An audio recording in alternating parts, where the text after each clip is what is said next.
आस्था के महाकुंभ की हम बात कर रहे हैं और आस्था के महाकुंभ में इस बार स्थानीय जो व्यापार है उसे किसी संजीवनी से कम नहीं मिलने वाला है। इस महाकुंभ में विशेष तौर पर तैयारियां की गई सरकार की तरफ से भी और यहां पर 40 से 50 लोग जो है प्रयागराज में जाएंगे और यहां के विकास की गति को और रफ्तार देने वाले हैं। इसके साथ साथ सरकार ने भी कोई कोर कसर नहीं छोड़ी है इस पूरे अभियान को लेकर के। और साथ ही साथ आपको बता दें कि किस तरीके से जो व्यापारी है वो भी उत्साहित है, रिपोर्ट के जरिए दिखाते हैं।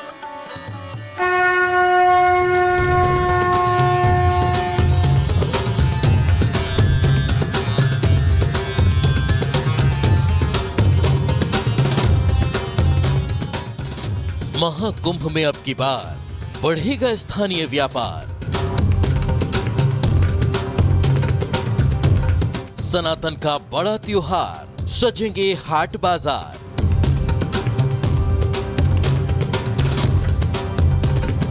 बहेगी सनातनी बयार, चलेगा महाकुंभ में व्यापार। महाकुंभ की महिमा कौन नहीं जानता। यही तो है दुनिया का सबसे बड़ा आध्यात्मिक, धार्मिक और सामाजिक समारोह, जिसमें लाखों करोड़ों लोग बिना किसी विशेष आमंत्रण के शिरकत करते हैं, जो न सिर्फ सनातन शक्ति का दीदार करते हैं बल्कि आध्यात्मिक इस अनोखी दुनिया में बरसते आनंद में खो जाते हैं और कई कई दिनों तक यहीं के हो जाते हैं। एक बार फिर इसी आनंद की तलाश में 44 वर्ष बाद 40 से 50 करोड़ सनातनी संगम के तट पर शिरकत करने वाले हैं। जुटने वाले हैं धर्म रक्षा के धुरंधर धरा के सबसे सुनहरे समय का साक्षी बनने, जिनकी आध्यात्मिक एकता के सूत्र में बंधे सनातनी बेड़ियों में जकड़े व्यापार के बंधनों को भी खोल देंगे और धन वर्षा कर प्रयाग वासियों को धन धान्य से परिपूर्ण कर देंगे। महाकुंभ में इस बार 40 से 45 करोड़ श्रद्धालुओं के आने का अनुमान जताया गया है और यही वजह है कि सरकार से लेकर प्रशासन तक श्रद्धालुओं की सुख सुविधा को लेकर तमाम तरीके से कदम उठाए जा रहे हैं। लेकिन दूसरी तरफ महाकुंभ के होने से व्यापारिक स्तर पर जो व्यापार है उसको भी काफ़ी बढ़ावा मिलेगा। पर्यटन के क्षेत्र में भी जो ये पूरा शहर है वो गुलजार होता हुआ नजर आएगा। खास करके अगर हम बात करें स्ट्रीट वेंडर्स की या फिर जो दुकानदार हैं, ऑटो वाले हैं, रिक्शा वाले हैं, उन्हें भी इस महाकुंभ का इंतजार इसलिए है क्योंकि उन्हें उम्मीद है कि इस बार महाकुंभ में जब भारी तादाद में श्रद्धालु यहाँ पर पहुँचेंगे तो उनसे उनका जो मुनाफा है वो डबल हो जाएगा। अब ऑटो चालक हो या नाव चलाने वाला नाविक, वेंडर हो या व्यापारी, रेहड़ी पटरी वाला हो या परचून दुकानदार पंसारी, हर कोई चातक की तरह महाकुंभ मेले का बेसब्री से इंतजार कर रहा है, जिसमें पहुंचने वाले करोड़ों सनातनी स्थानीय व्यापारियों के लिए किसी भगवान से कम नहीं, जिनके आने से प्रयाग को आर्थिक मजबूती मिलेगी। महाकुंभ आने वाला है, क्या लग रहा है, कितना फायदा आप लोगों को होगा? फायदा हमारे मेहनत के ऊपर है। 500-700 मिलेगा, मेहनत करेंगे तभी मिलेगा। अच्छा, ये अभी जो है कितने तीर्थयात्री रोज आते हैं?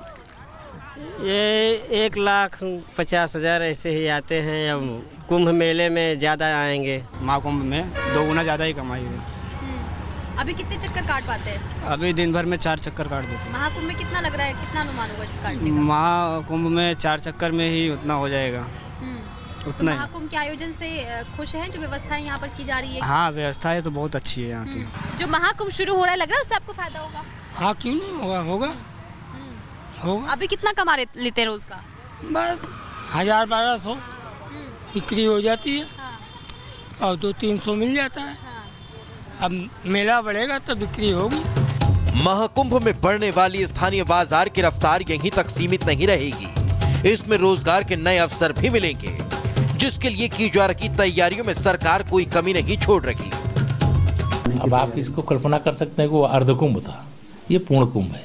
जब पूर्ण कुंभ होता है तो स्वाभाविक तौर से उसका स्वरूप बड़ा होता है। और सबसे बड़ी बात यह है कि कुंभ को लेकर के जो केंद्र की और उस समय प्रदेश की सरकारें, जब हमारी सरकार नहीं थी, हमारी पार्टी की सरकार नहीं थी, तो जो कुंभ के लिए जितनी ज़रूरत है उसका आधा पैसा देते थे। लेकिन आज मैं दावे से कह सकता हूं कि पैसे की कोई कमी नहीं। जहां एक तरफ तैयारियों में पैसों की कमी न आए, इसका ध्यान रखा जा रहा है, तो वहीं पर्यटन के जरिए 10 लाख लोगों को रोजगार देने की दिशा में भी काम तेजी से जारी है। जिसमें महाकुंभ बड़ी भूमिका निभाएगा। राज्य की 2022 की पर्यटन नीति का उद्देश्य 10 लाख लोगों को रोजगार देना है, जिसमें महाकुंभ बड़ी भूमिका निभाने वाला है। आपको बता दें कि प्लास्टिक मुक्त महाकुंभ की वजह से स्थानीय स्तर पर कुल्हड़, दोने और साथ ही साथ जो पत्ते का कारोबार करते हैं, इसके अलावा दूसरे लघु उद्योगों को भी इस महाकुंभ की वजह से काफी फायदा होने की उम्मीद है। महाकुंभ में जहां एक तरफ साधु संतों और तीर्थ यात्रियों के आगमन से संगम का रूप विहंगम नजर आने वाला है, तो वहीं इससे मिलने वाली संजीवनी रोजगार के साथ साथ स्थानीय बाजार में भी बूस्ट अप साबित होगी। Bureau report, Republic Bharat.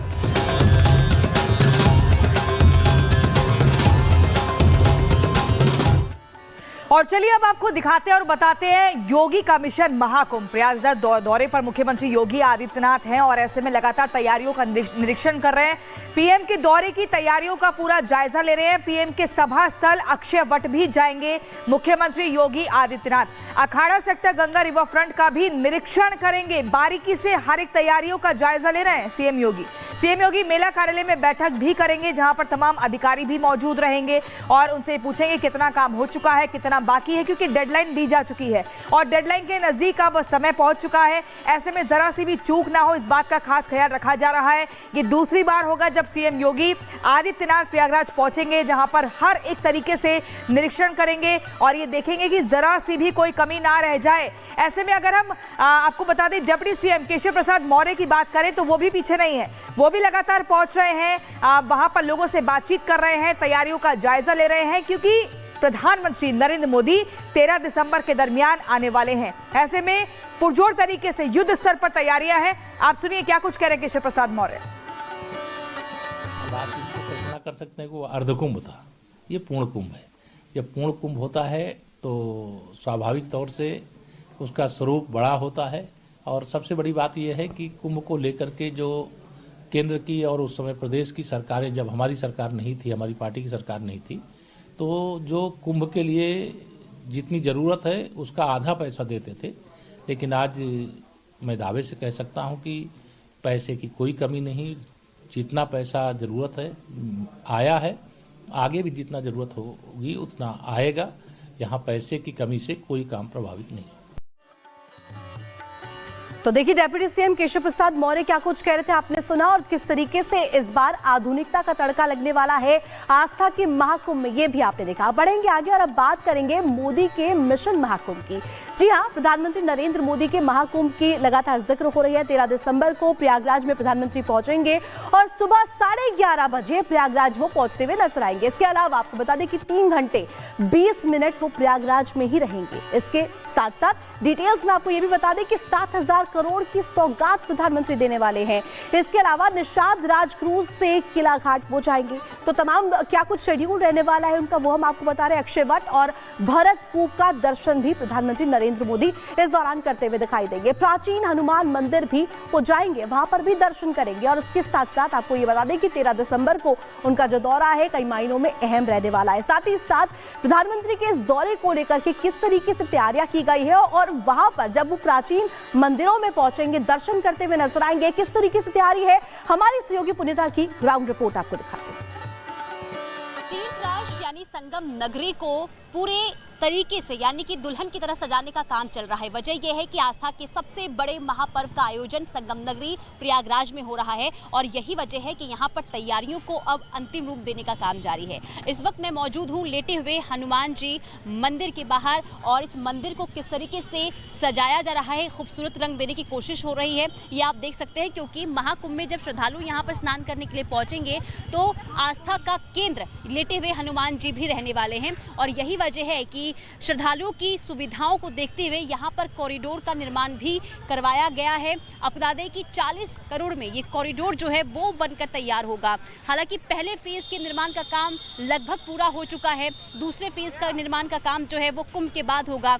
लेकिन उससे पहले क्योंकि प्रधानमंत्री नरेंद्र मोदी इस लेटे हुए हनुमान जी में दर्शन पूजन करने के लिए पहुंचने वाले हैं और अब इसे यही वजह है कि पूरी तरीके से सज्जो सज्जा का काम जो है इस वक्त लेटे हुए हनुमान जी मंदिर में चल रहा है, लेकिन उससे पहले ये खूबसूरत तस्वीरें आपको दिखा दूं।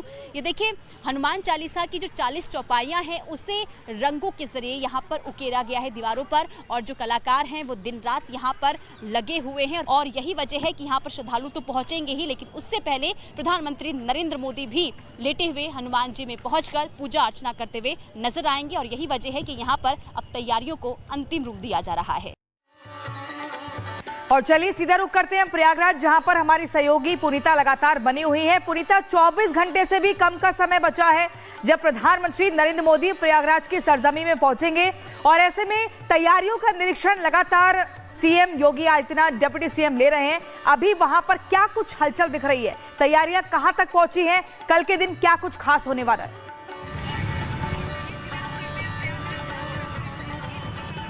बिल्कुल प्रियंका, देखिए तैयारियां